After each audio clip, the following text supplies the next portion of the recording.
প্রকৃত ধর্ম কাকে বলে জানেন? সম্রাট, সাহিত্য সম্রাট বঙ্কিমচন্দ্র বলছেন চিত্তশুদ্ধি। চিত্তশুদ্ধি প্রকৃত ধর্ম। যার চিত্তশুদ্ধি নাই তার কোনো ধর্ম নাই। যার চিত্তশুদ্ধি আছে তার সকল ধর্ম আছে।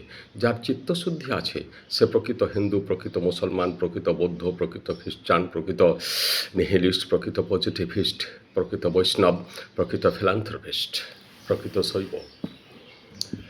চিত্তশুদ্ধি মানে পিউরিফিকেশন অফ হার্ট। অর্থাৎ আপনি জীবনযাপনের ক্ষেত্রে কত বিশুদ্ধ, কত চরিত্রবান জীবনযাপন করতে পারছেন।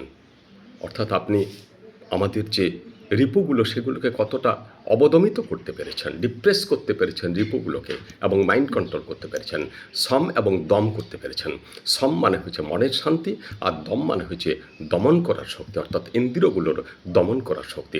বেশিরভাগ মানুষের এই চিত্তশুদ্ধি করার কোনো ইচ্ছা নাই, অথচ ৩৩ কোটি দেবতার পুজো করে বেড়ায়।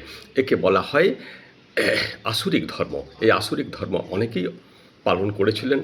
আসুরিক ধর্ম পালন করেছিলেন রাবণ, আসুরিক ধর্ম পালন করেছিলেন মহিষাসুর, আসুরিক ধর্ম পালন করেছিলেন কংস রাজা। এমনি আরও কত সাধারণ মানুষ এবং রাজা মহারাজা আছেন যারা শুধু আসুরিক ধর্ম পালন করেছিলেন এবং সেটাকে তার প্রকৃত ধর্ম মনে করেছেন, কিন্তু প্রকৃত ধর্ম নয়। চিত্তশুদ্ধি নাই তো ধর্ম নাই।